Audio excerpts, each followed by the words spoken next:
building principals and their students have or are encountering. We cannot fix the problem until it is identified and understood, and then we must work together to solve it. We, parents, families, students, and community members, stand ready and willing to be a part of that process. Thank you, Sammy Joe 30 Acre. Thank you, and thank you. All right. All right. Thanks to everybody for showing up. And like I always do, first of all, a round of applause for the board. Their position, I can't even believe how much volunteer work they do. It's amazing. And welcome to the fun zone, Corey. We have all sorts of fun here. I'm looking forward to it. Yeah. Great way to spend your Wednesday evening once a month, maybe twice a month. Maybe. It'd be nice if honestly you guys could just get it done and only have to do it once a month. You know, well, I actually have something to say about that here. I'm not as prepared tonight with like my own survey that I've done in the past. I didn't have time to try. You know, it'd be awesome, like Sammy Joe was saying, if you guys can put something together to create more interaction with the parents, not the students necessarily. Their input is good to have, but the parents really need to know what's going on because they are the people that need to be making the decision. It's like, you feel my notes say.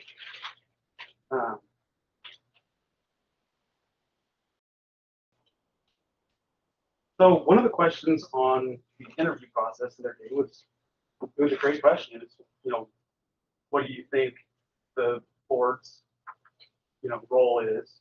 And I wanted to, you know, tell you guys what I think that role is in my eyes.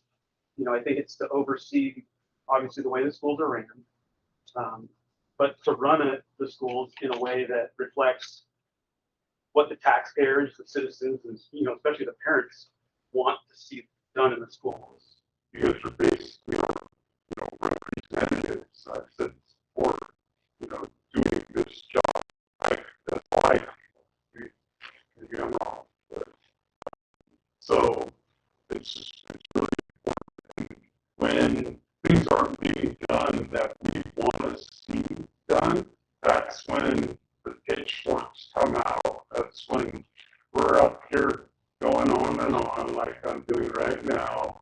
And you guys know we've seen that the community's not getting what we think, you know, we want to see you guys doing. It starts wasting everybody's time, you know, in a way, because this isn't even really good. This isn't good communication. It's kind of one sided. You guys can't even really respond. And I think that the communication should be done more with surveys, should be done more with accountable things, emails, texts. The website obviously needs to be fixed, but maybe there's a suggestion box button that you click, or maybe we need an old sticker. And, you know, I mean, I don't know. We need that interaction increased so that you guys know what the parents want, so that you don't come in here, waste your time, and then you have to have 2 board meetings because you just took all your time and exhaust. It'd be nice if you guys could just show up time and come do that. You guys finish your meeting for that. Be the perfect world. I know it's probably not realistic, but so that's what I see the school board role is. It's really just basically acting for the community. That's simple. And part of that is, you know, obviously you guys are supposed to micromanage. You're supposed to lead through caring for the school and everything the right way, and then you get involved if that's not going correctly. I don't think that we've done that a little bit. I know I've said it a little bit. I feel like we need to do more to push politics stuff out of school. And by politics stuff, I'm talking about this sex politicized. I don't care what anybody says. It's very be left out, and we'll have a lot happier community and bring everybody together. And I think, Gary, you're in a position to help with that. And we need principals that are also on board with that, whether they're off, I don't care if they're for that stuff. They need to say, well, I'm for it at home, but I'm here, this is my job today. I'm the principal. I've been told not to do that. Push it out of the schools in this town. And that's what we want here. So hopefully you guys can relay that through him. And he can make Eatonville like that. It'd be great. You know, send your kids to school, back to the basics. That's all we want. Very, very simple. We just want these kids taught. You know, people used to move to Eatonville because they heard the schools are great. That'd be awesome. We've actually had some people moving here lately because they're running from the crazy districts that don't have awesome school boards like you guys, that are doing the crazy stuff like way worse. But you know, I know we're okay. Yeah, I can go on forever. So anyway, a couple things I would like to see, maybe like a task force created to educate parents on how to review the curriculum, like a how-to guide, basically. I really, really wish you guys could put that out. I think it would be really important. I've been involved as much as I can for about a year at least now, maybe a year and a half. I really don't even know how to do that. I'm sure I could call Sammy Jo and be like, how do I do this? She would help. But I think if it came from you guys to everyone in the district, saying, hey, if you guys want to review this, come check it out. This is how, when, where, you know, how, why, whatever. Come and do it. I think we need the same task force, like maybe a small one created to go through these library books. There's some books back there on the shelf. I didn't know if you guys saw. But anyway, so the contractor thing that I've gone on about before, the services and contractors, I really wish we could do more to make sure that these services are coming from Eatonville, like spending the money locally. And I know there's things you guys have to do to put it up, you know, for bid and all that. And let's figure out more to people to step up and take the job locally. Thank you guys. Really appreciate it. Let's make Eatonville great again.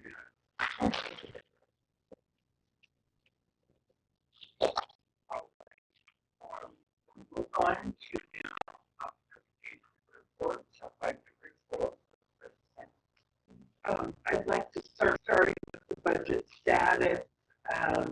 There's not a lot new here other than we're under quite a bit for expenditures so far this year.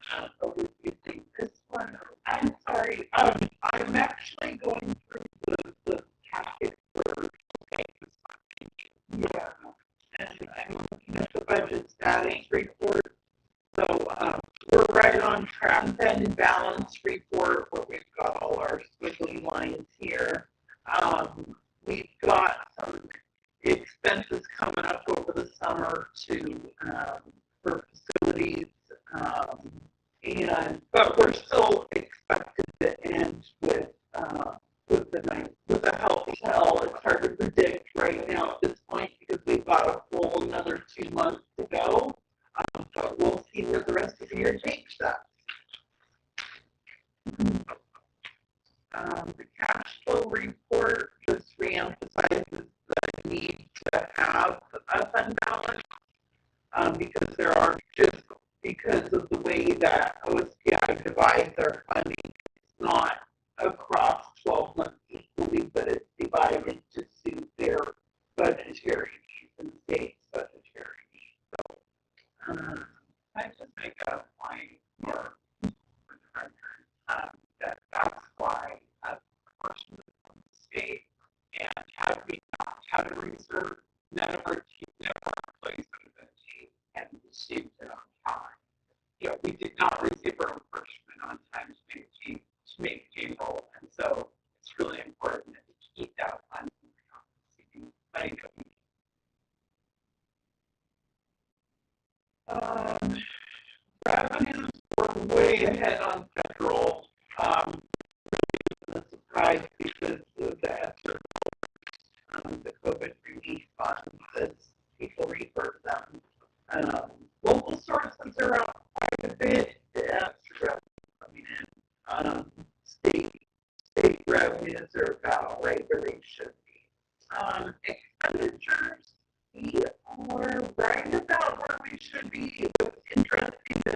purchase services are up a little bit this year, but our supplies are offsetting that because they're down. So, again, right where we should be for this time of year. And did you guys have any questions on where we're at this year? State of the district financially through the end of June. That is where we're at. Here, I have the vacation.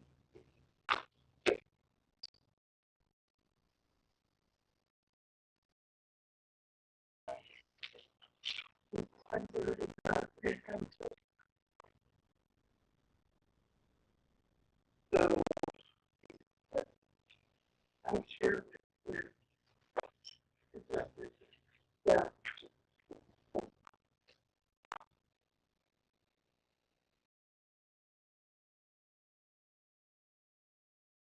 So that's fine. So those don't, or for those who don't understand the budget, it is a complicated process, but it's also yes. There's a lot of guessing involved. We don't know where enrollment is going to be. We don't know if we're going to have high need students. There's a lot of variables. We don't know what building issues are going to come up. There's a lot of different issues. So it's a budget. It's a guess. It's a good based on a lot of like enrollment, attrition, birth data, those sorts of things. So it's a good guess. But it does change. It does change and fluctuate throughout the year. So I'd like to start with enrollment. So this year we were budgeted at 1,861 students. It was projected that we were gonna have just a steady increase, a steady rebounding of enrollment from the pandemic. We actually took quite a leap this year, and it wasn't gradual; it was more of a leap. We ended up with an FTE of 1,889. So quite a jump, bigger than what we thought. Now with that came a little bit of extra funding. So we had to add some staff to support those extra students. So we did add a kindergarten teacher and some additional para support staff. We also added some special ed staff to support the increasing needs.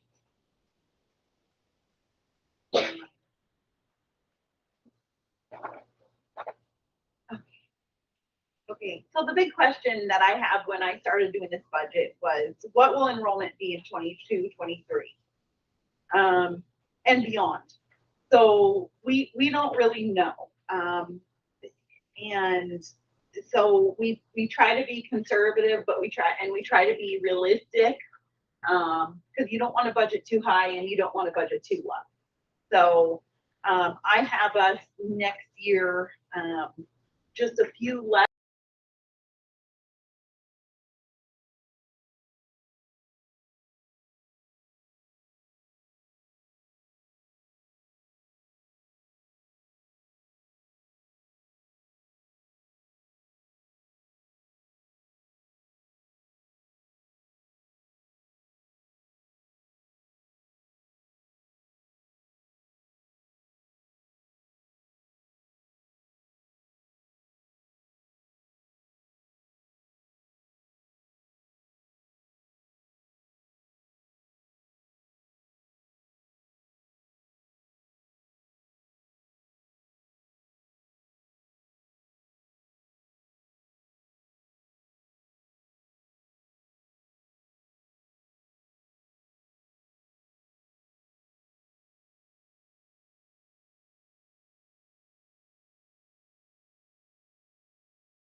we get a grant.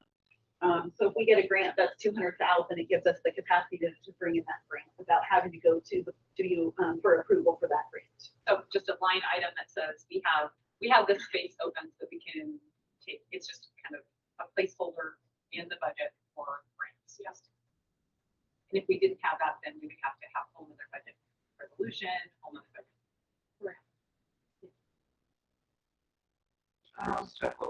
And so we're hoping, we usually don't get 1.5 million, but with the extra funding coming through, with the COVID relief dollars, the state is actually still, so there's additional grants that are becoming available that we're watching for that could come. So that's where the 1.5 million comes in. It's not real revenue. It's just there in case we do, get grants. That's why. I'm not sure where we're gonna end up at the end of the year. It could be 5.2 million. It could be 4.9. It's gonna be somewhere in that range. I put 5.5. Revenues from the last slide, so 32,088,298. Expenditures seem to be next year 33,297,700. So again, if we get the grants in, we're authorized to accept them. So with that, brings our ending fund balance somewhere around $900,000 less than we would be at the end of this year. That is factoring in because I don't know where we're going to be at with bargaining. I don't. We have 4 groups that we're bargaining with this year, and I include the IPD, the adjusted IPD, and they also include the continuation of ESSER dollars, which we know that we're going to continue to receive over the next couple of years. It also includes a lot of extra costs that we've endured this year as far as a very high number this year. So, yeah. So our budget amount of 32,088,000. That's like the most optimistic amount expected for rep. So it could come in higher. Okay, so And it could come in lower. got it. But our projected amount, we don't get grants or any state money, is 29,100,000 is kind of our projected amount. We don't get this extra money that we have not yet been awarded. So we're projecting, we're budgeting for a public. But if we only get our projected amount and we use it into our current expenditures, that leaves us with potentially $1 million or less with the ending fund balance after this year. So we start bargaining.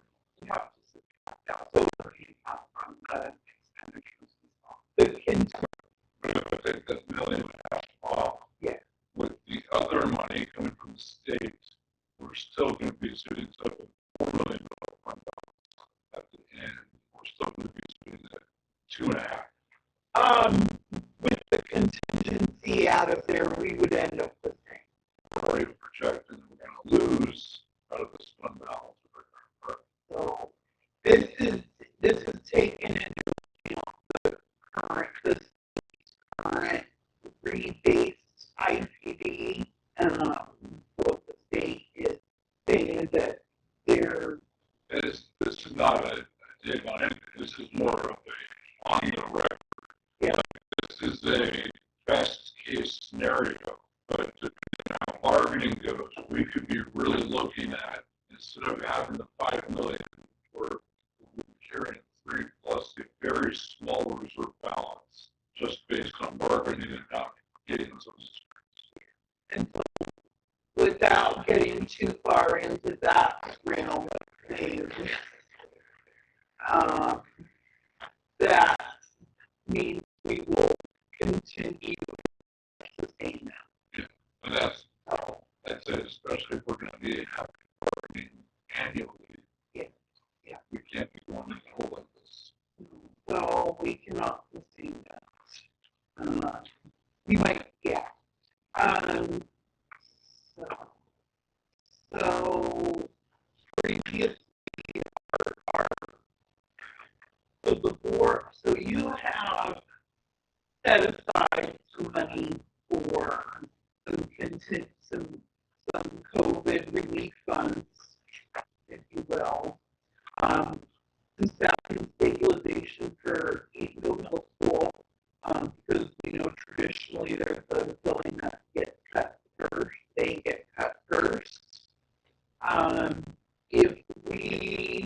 If we proceed on the state's IPD with all the other factors involved to me, that does bring our fund balance down considerably, and that wipes out our reserves to for COVID stabilization.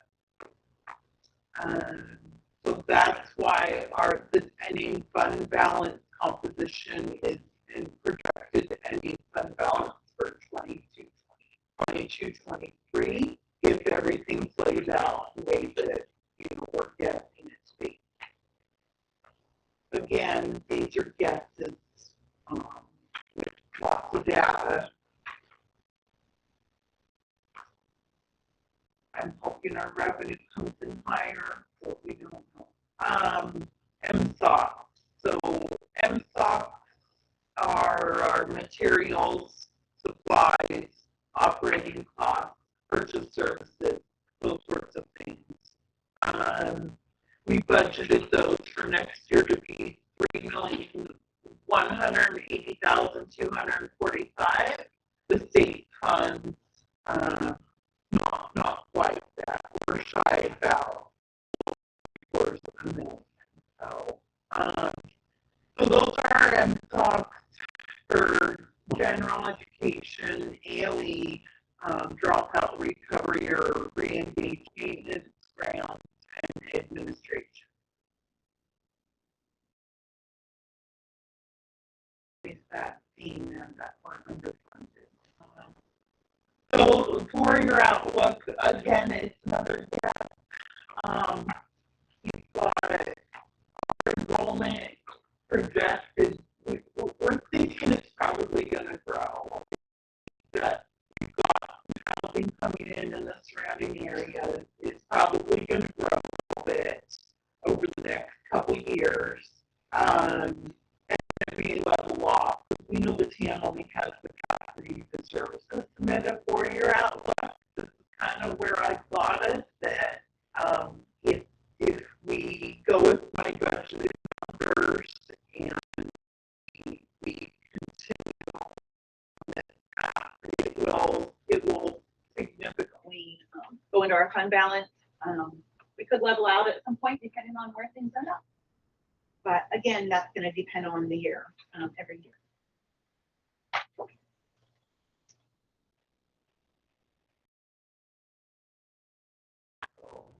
Again, the projected enrollment is based on Slidesburg data. It's based on attrition rate specific to Eatonville. We know when the kids go from 4th grade to 5th grade, and so many kids between those grade levels. So that's got our predicted enrollment. And this includes running star ALE and dropout re-engagement, which we don't keep a lot of the funding for that. It comes in and turns around and goes right back down. That's a summary of general funds. based on previous expenditures, and what it would look like if we operate normally with normal staffing levels. So are there any questions on general fund? I just state your projections are good based on data that we have. One thing we saw on 2008 recession and the tight fuel costs that people left our community because of inflationary issues based on cost of housing. So we know that these are the best guesses given the solid data we have. We also have to consider we may be looking at a recession, and then there are inflationary rates are going to impact different parts of this as well. So that's just more of a statement so everybody knows like we are doing the best we can with the solid numbers we have, but everything else is up here.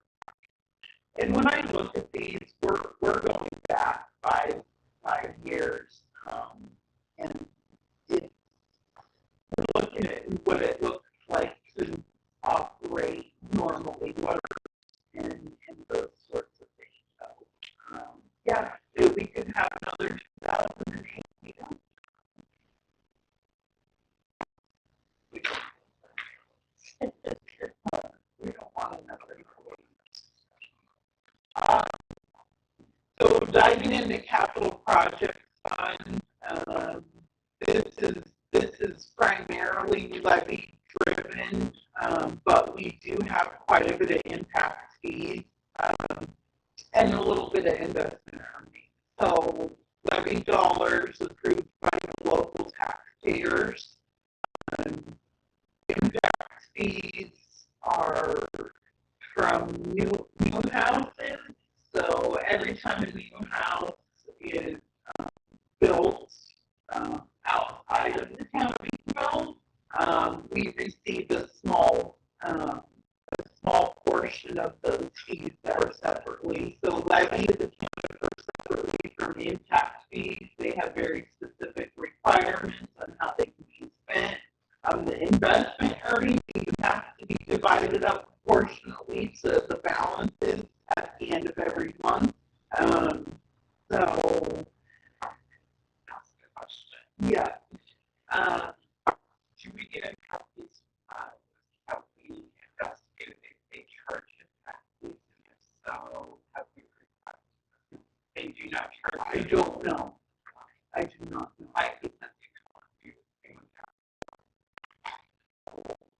I need to reassess that because if our enrollment does increase like we think it might,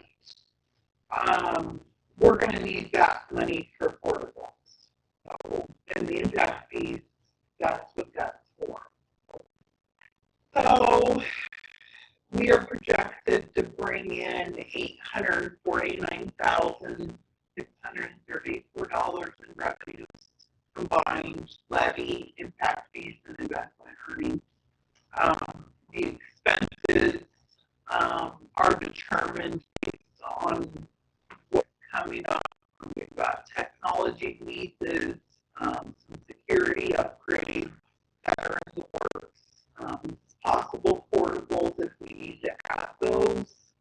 We have some mandatory energy upgrades that are going to need to happen, and just general facility at $1,320,000. But again, that includes capacity, a little bit more in this case, $250,000. And that's capital. Debt service fund, we're continuing to pay on our bonds. Our beginning fund balance is estimated to be at $936,504. We will bring in $2,522,000 to pay off those bonds at $2,437,789. This is, we don't have these numbers for just that general.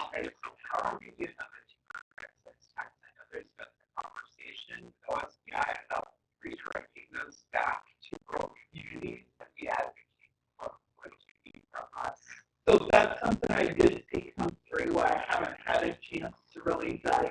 what that truly is going to mean for us, because as we know, there's always unintended consequences.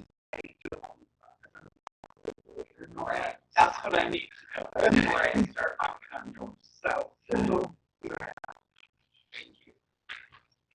And transportation vehicle fund.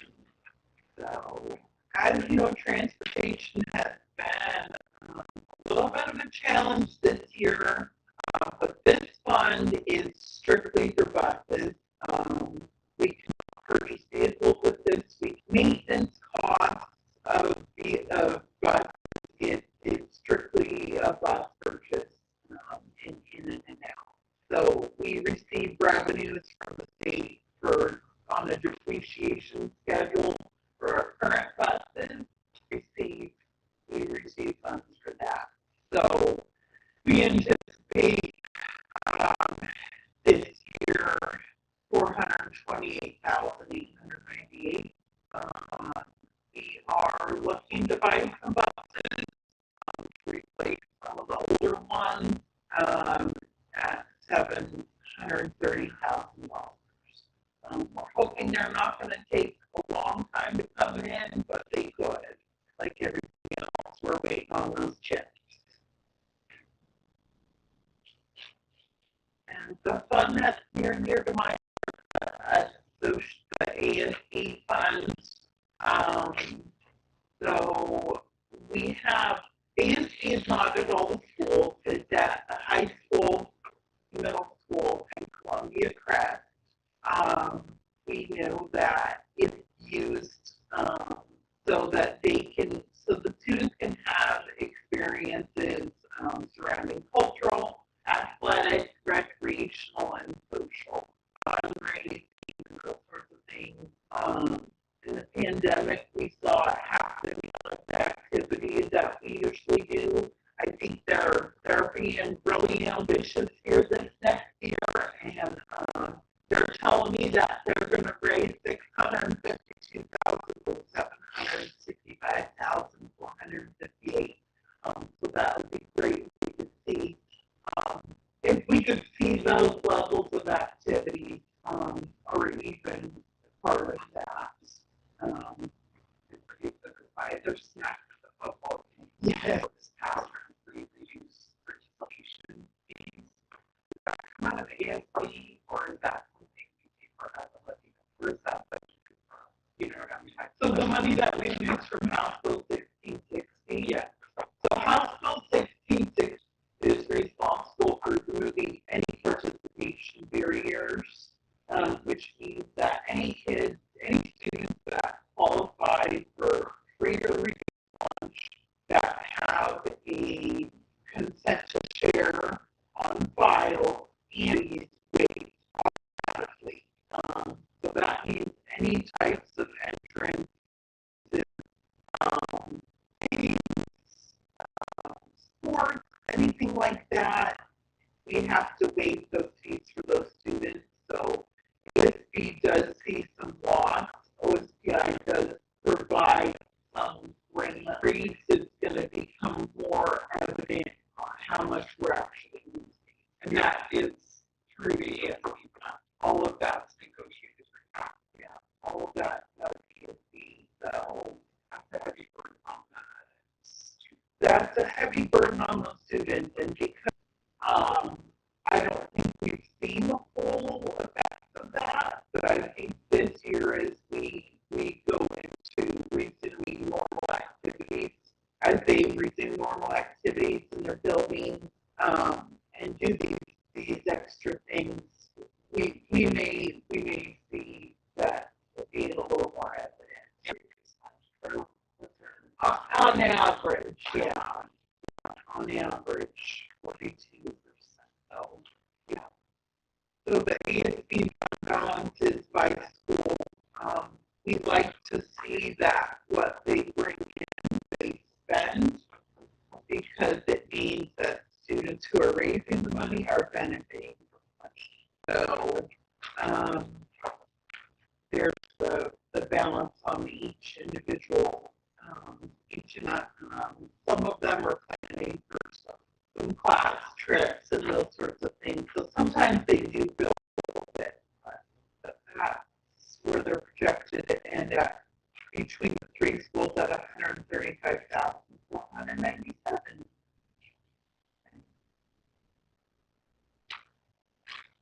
Are there any questions?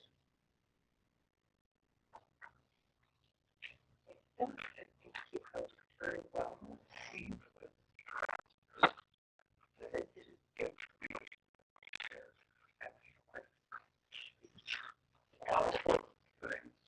Forecasting for future or the student happen, especially and then we have so many unknowns, so many questions and more questions. Both sides.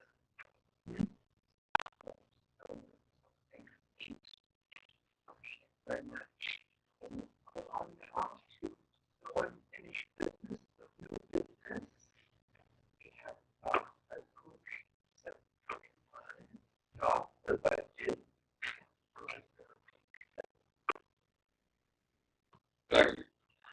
Seconded to adopt the budget for 22-23 school year.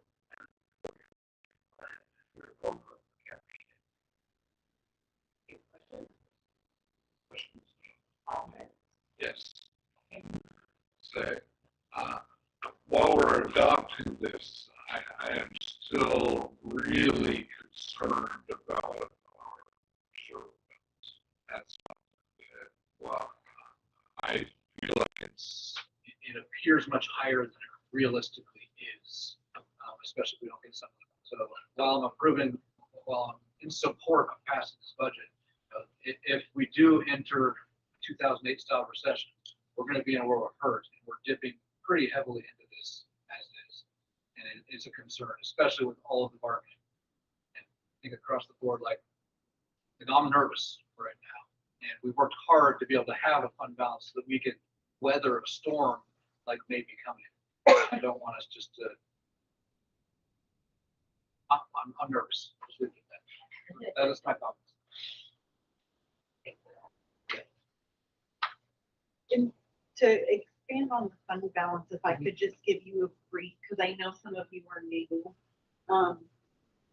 We didn't get there on accident, and it also wasn't all intentional. So when I first got here, we didn't have enough to cover months of payroll. So we made some moderate staffing cuts. We feel that, and we still feel that. And that's how the fund balance began to grow. And then the pandemic hit, and we were not operating at full capacity. So it was not the intention to grow the balance as high as it is, because we should be spending that money on those kids that we're serving, that we're bringing in for that year. That certainly wasn't the intention. But we've been operating at lower staffing levels. We've had, as you know, half the bus drivers, and we need to add some staff back in, and that's the balance didn't get. It wasn't intentional, so we need to get back to normal and get appropriate staffing levels in place. We know and understand it's still an area where we have to be aware on. And it could be a lot potentially higher if we didn't make some good decisions early in the pandemic. Yeah. Regarding staff, we could have made some other very harsh decisions that we didn't make that would make this balance much higher. So I get it. We need, and spending it back down to make sure we get to the right staffing levels. It makes a lot of sense to me for certain things, but this balance could be much larger had we made different decisions. Thank you. For the discussion, I'll take a motion to. I think we have a motion on the floor. Okay. Getting behind it. All those in favor signify by saying aye. Aye. Consider approval of purchase of heat exchange for the pool. I'd like our operator to present. Yeah. to give us. Okay, I'm Brandon. I'm the new maintenance facilities manager. This is my third week, and at the end of my first week, I brought a gentleman out from ChemSearch. He wanted to look at some things. There had already been some ongoing issues with the heat exchanger that Hermanson was kind of tied in.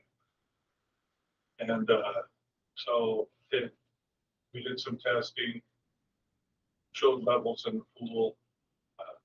So we shut the pool down, we isolated the pool from the steam boiler. On the process of, I brought Mac Miller on board, so I got another contractor to give us a bid. Just got that recently. So we're just in the process of getting that fixed so that we can pull.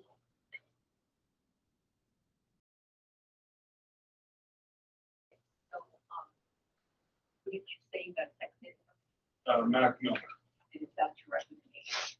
yes, yeah.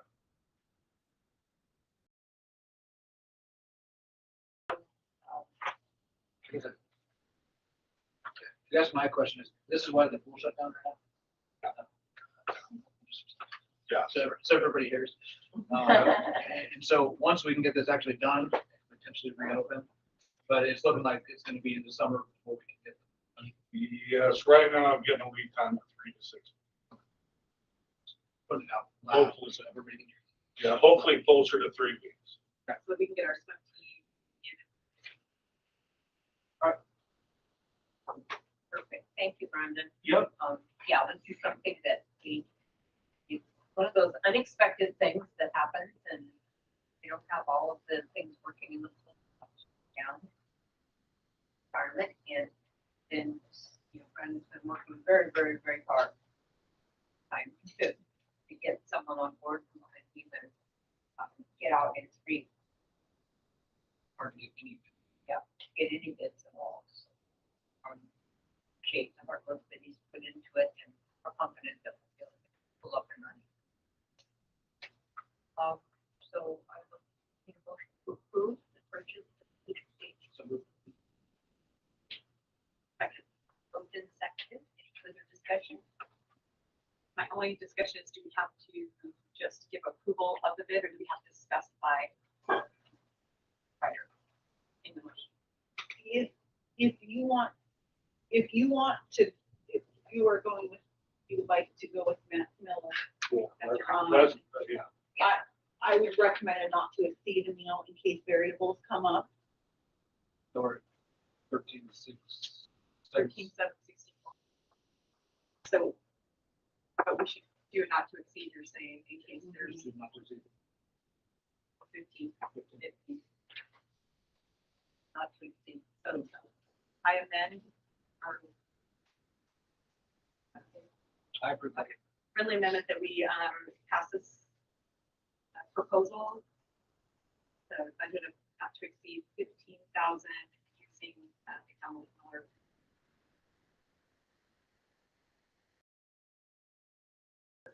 That was a friendly amendment. I have no changes. Second. Okay, all right. Right. Any other discussion? Hearing none, all those in favor signify by saying aye. Aye. Opposed? Carried.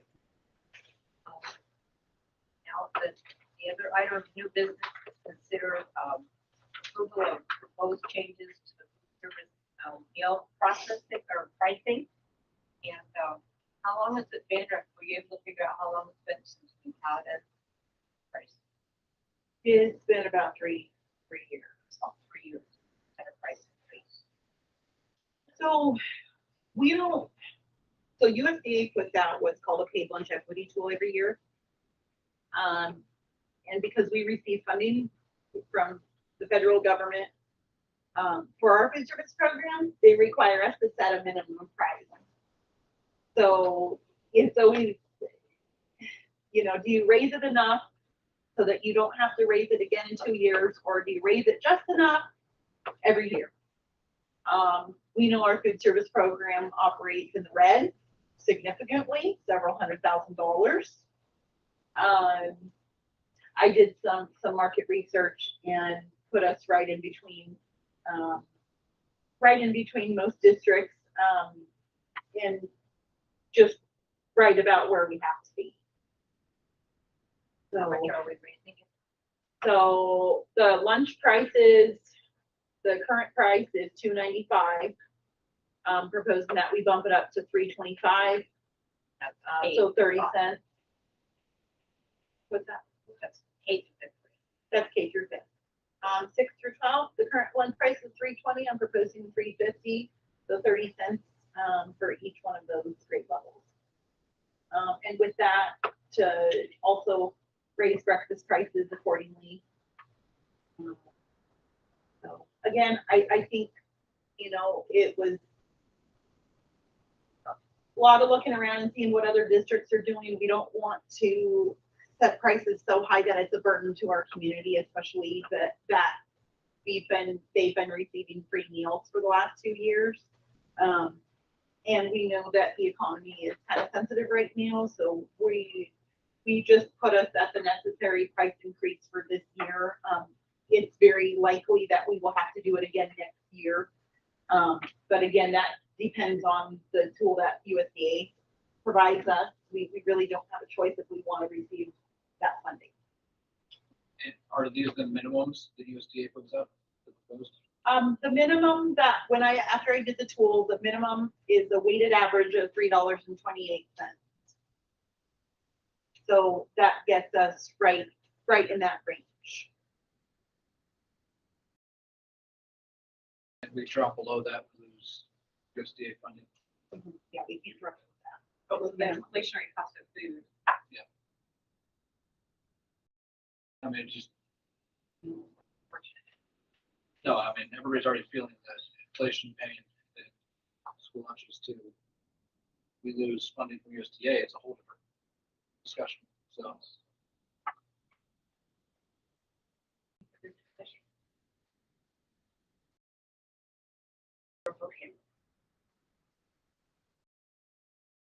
I move that we accept the proposal changes. Painful.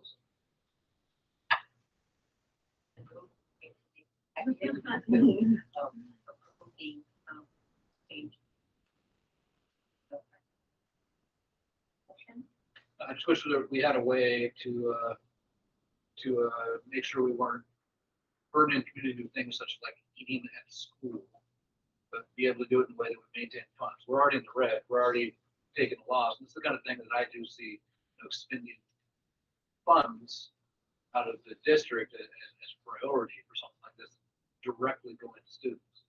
And it's frustrating to essentially be, again, like many other things, forced to make a decision that we don't necessarily believe in, but it's because it would be worse if we didn't. So.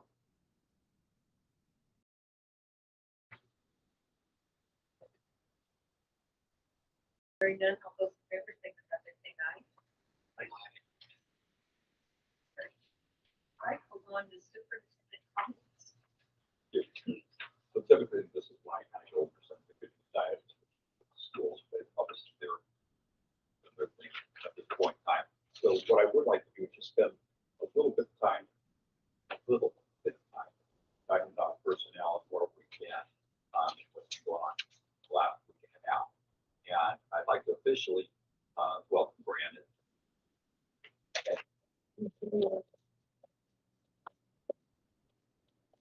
And I'd also like to welcome Sal Kinley, our director of teaching learning. Good additions are the ground running. We're very excited that they on it and the leadership to the district. Along with maintenance and operations, there's been several hires that we've done last week. Grounds and operations, and a couple of teachers and a bus driver. That's a good thing. We also the maintenance crews have been busy trying to get the schools ready for September 7th opening. Lots of work that's out there with that.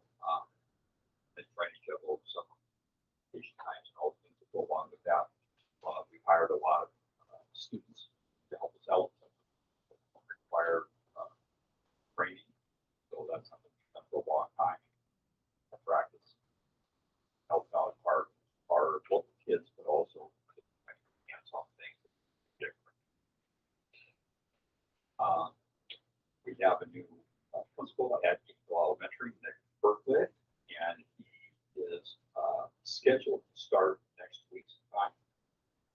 They might be this first day. Right on this business.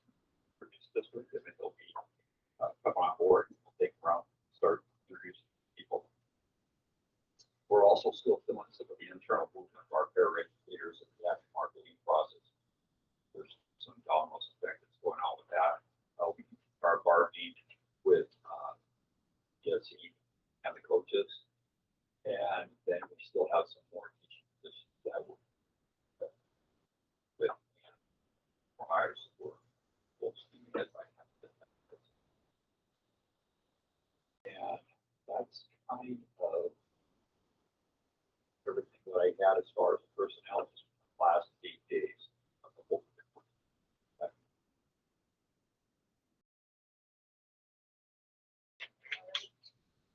More comments? Welcome, Corey.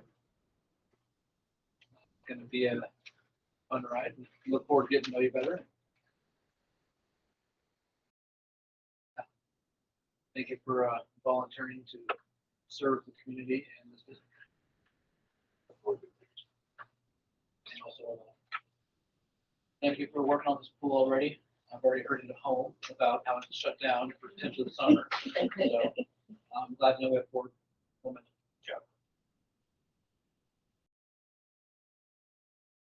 Yes, welcome, Corey. Thank you for the community, and I wanted to thank all of the applicants that applied for the board position. Very nice to see so many people that are concerned about students, and I appreciate all of their efforts in putting themselves out there. That's a really hard place to be. So thank you to all of the candidates. Appreciate their time and their family support. I would like to, hopefully the rest of the board is okay with this because we've talked about this 100 times. So Amanda, I'd like to direct you to please, for September, put down a town hall meeting. Let's get it on our board calendar. August might be hard because I want to make sure families are home, but I think September would be the right time. And I think we need to give direction to have that scheduled and on the calendar. And I love to do what we've done in the past where we feed the community. We have roundtable discussions, various topics. And so that's something that we could talk about at Bird Retreat, but I think September, a good time for everyone. All right. I think that I'm so glad that we have all of you, Iris, Sally, Brandon, and all the other folks and teachers who are coming on board. We're grateful to see this happening. And Krista, thank you for all the hard work and for your team. You know that it's been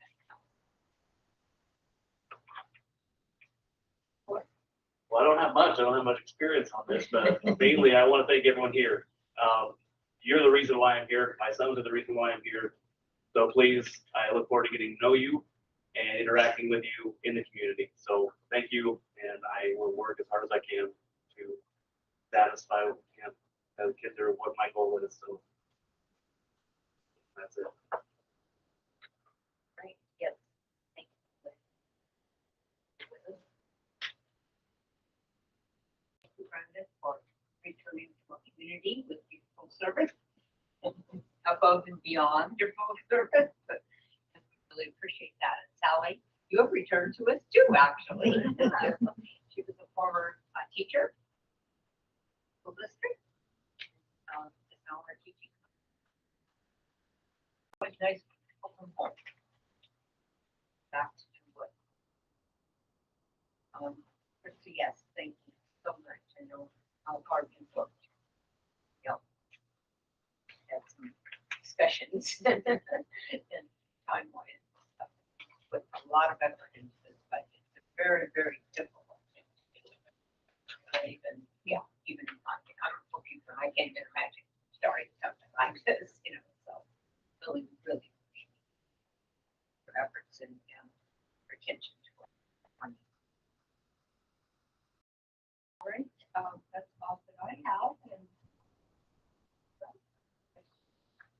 we will adjourn this meeting at 8 p.m.